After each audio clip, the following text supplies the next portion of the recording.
안녕하십니까, 알파스트리트 파트너스입니다. 2024년 3월 11일 월요일 마감 시장 보겠습니다. 코스피지수가 0.77% 빠져서 2659로 마감을 했습니다. 네, 오늘 코스피 꽤 하락을 했습니다. 참 코스피 오르기가 쉽지가 않네요. 전 거래일에 1%대 오르는가 싶더니만 오늘 다시 거의 뭐 또 토해냈습니다. 정말 2600대에서 지겹게 머물고 있는 코스피입니다. 여기서 올라가지를 못하고 있습니다. 네, 외국인이 1000억 정도 팔아서 외국인이 요새는 좀 안 사고 있어요. 보면 3월 6일부터 좀 파는 지금 경향이 강해진 것 같고요. 확실히 외국인이 안 사다 보니까 네, 코스피가 2600에서 더 올라가지 못하는 그런 모습을 보여주고 있습니다. 네, 지난 금요일 미국장 좀 빠졌습니다. 다우는 뭐 그래도 보합 수준이었는데요. 나스닥이 1% 넘게 빠졌습니다. 금요일에 아무래도 이렇게 빠진 거는 엔비디아가 좀 많이 빠졌어요. 보면 5%가 빠졌고요. 그리고 애프터장에서 보면 또 2.7%가 추가로 이렇게 빠졌습니다. 엔비디아 보면 올해 정말 너무 많이 올랐죠. 보면 올 초가 이 정도였는데 거의 500불서부터 네, 거의 뭐 두 달 반 사이에 2배 가까이 이렇게 올라섰습니다. 그래서 장중 고가가 974불까지 갔었네요. 974불까지 찍고서 그리고서 이제 거의 100달러 이상이 거의 한 15% 가까이 되는 것 같습니다. 그 정도가 이제 한꺼번에 이렇게 조정이 나왔는데 이 천불 얘기가 나오자마자 이렇게 또 꺾여 버립니다. 확실히 좀 너무 쏠림이 심했던 것 같고요. 아무리 엔비디아가 지금 실적이 좋고 업황이 좋다고 해도 너무 지나치게 이제 많이 오르다 보니까 좀 이렇게 조정이 크게 나오지 않았나 그렇게 생각이 듭니다. 뭐 그래도 이 AI 지금 뭐 반도체 이쪽이 뭐 그래도 이렇게 터무니없이 이렇게 올라오는 건 아니었거든요. 네, 워낙 실적이나 이런 것들이 받쳐주면서 올라왔기 때문에 엔비디아 일단 뭐 조정이 좀 나오기는 하겠지만 다시 업황이 이렇게 계속해서 좋은 이상은 주가 다시 좀 강세로 갈 수 있지 않을까. 네, 그렇게 좀 생각을 해봅니다. 네, 어제 금요일에 그래서 보면 미국 반도체 쪽이 이렇게 크게 조정이 나왔습니다. 엔비디아뿐만 아니라 최근에 또 강했던 브로드컴도 7%대 하락이 나왔고요. 퀄컴도 3%, 인텔도 거의 5% 가까이 이렇게 빠졌습니다. 그리고 반도체 장비주들도 많이 빠졌어요. KLAC가 네, 3%대, 네, 그리고 어플라이 머티리얼즈도 3%대 이렇게 빠졌습니다. 네. 그러면서 최근에 좀 약했던 애플이 1% 반등을 했고요. 또 알파벳도 0.7% 이렇게 반등을 해서 조금 반도체에서 매도된 것들이 이런 좀 낙폭이 좀 컸던 종목들로 좀 들어오지 않았나 그렇게 생각이 됩니다. 네. 그리고 코스트코 같은 경우도 좀 실적 발표 이후에 많이 빠졌습니다. 7%대 이렇게 빠졌습니다. 코스트코 같은 경우도 최근에 워낙 많이 올라왔던 종목이라서 좀 많이 올라온 종목들이 이렇게 좀 조정이 나오지 않았나 그렇게 생각이 됩니다. 네, 지금 또 글로벌 증시 보면 조금 특이한 게 통화 정책이 조금 지금 변화가 있습니다. 특히 이제 일본 엔화가 상당히 지금 강세로 돌아섰어요. 150엔이 넘던 지금 달러엔 환율이 지금 147엔 수준이고요.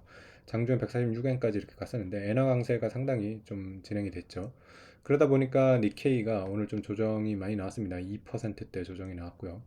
4만이 넘었던 니케이가 지금 3만 8천 후반대까지 이렇게 빠졌습니다.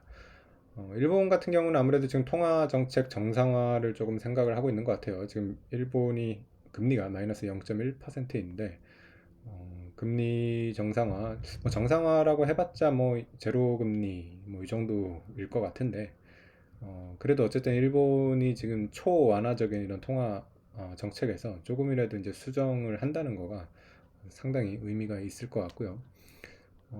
그러다 보니까 지금 달러가 좀 약해졌습니다. 그래서 달러 인덱스가 102 정도에서 지금 거래가 되고 있고요. 그러면서 원화도 강세가 나왔습니다. 네, 그래서 원화가 1330원대 계속 지겹게 있었는데 1310원대 이렇게 내려왔고요. 장중에 10원 깨기도 했네요. 1309원까지도 이렇게 갔습니다. 네, 그래서 원화 강세가 이렇게 좀 나왔는데, 근데 참 이것도 지금 특이해요. 원래 원화 강세가 이렇게 나오면 코스피가 꽤 좋았거든요. 원래 항상 그 달러 원 이 환율과 코스피는 좀 반대의 이런 상관관계가 있는데, 요즘 보면 좀 상관관계가 많이 깨진 듯한 모습이에요. 지금 원 달러 환율이 이렇게 원화가 이렇게 강세가 나왔는데도 코스피가 오르지를 못했어요. 오히려 이렇게 빠졌거든요. 네, 꽤 그것도 낙폭이 꽤 컸습니다. 네, 그래서 좀, 참 국내 증시가 너무 약하다라는 그런 생각이 들고요. 특히 지금 보면 뭐 삼성전자 이런 종목들이 계속해서 발목을 잡고 있는 모습입니다. 오늘도 1.2%가 빠졌는데, 참 삼성전자는 엔비디아 올라갈 때도 못 올라갔죠. 같이 못 올라가는데 빠지면 또 같이 빠집니다. 네, 참, 답답한 그런 상황일 것 같습니다. 네. 그리고 뭐 워낙 엔비디아랑 또 같이 가던 이런 종목들이 많이 빠지긴 했습니다. 하이닉스도 3%가 빠졌고요. 네. 그리고 한미반도체도 2%대 이렇게 하락을 했습니다. 네. 그리고 또 워낙 강세가 나오다 보니까 현대차 그룹주도 좀 많이 빠졌습니다. 현대차가 3.7%가 빠졌고요. 기아도 1.7% 빠졌습니다. 네. 그리고 현대모비스도 1%대 하락을 했고요. 반면에 우리 같은 경우도 낙폭이 컸던 네이버가 오늘은 정말 오랜만에 1% 반등이 나왔는데, 네, 그래도 워낙 뭐 빠진 거에 비해서는 너무 약합니다. 1% 반등이 그냥 나왔다는 그 정도 의미가 있을 것 같고요. 음, 그 외에 이제 주주환원 좀 관련된 종목들도 오늘은 그렇게 힘이 없었습니다. KB금융이 거의 뭐 보합 수준 정도였고요. 하나금융진주도 살짝 하락을 했습니다. 네. 그래서 오늘 같은 경우는 우리 장에서 좀 올라올 만한 종목이 없었어요. 반도체도 약하고, 그렇다고 2차 전지가 뭐 강한 것도 아니고, 2차 전지도 약하고, 현대차, 최근에 좋았던 현대차도 약하고, 그리고 주주환원 정책 좀 수혜주들도 지금 오늘 또 약하고, 그러다 보니까 정말 좀 이상하게 지수가 많이 빠진 그런 장이었던 것 같고요. 음, 글쎄요, 좀 정책적인 뭔가가 다시 또 나와야 되지 않을까 그렇게 싶습니다. 지금 우리나라 내부적으로는 참 뭐 이렇게 상승의 에너지가 굉장히 없다는 그런 생각이 들고요. 외국인이 사지 않는 이상은 코스피가 참 올라가기 힘들다. 그런 어, 상황입니다.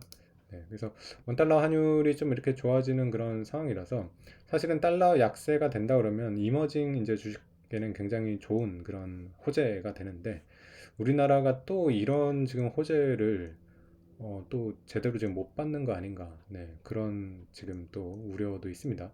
참 선진국 증시 올라갈 때도 못 올라가고, 뭐 신흥국 증시 올라갈 때도 못 올라가면 정말 그냥 뭐 코스피는 그냥 소외받는 그런 지금 시장이 돼가고 있는 거라서 뭔가 좀 대책이 필요하지 않나. 네, 그런 생각이 듭니다. 네, 오늘 시간은 여기까지 하겠습니다. 감사합니다.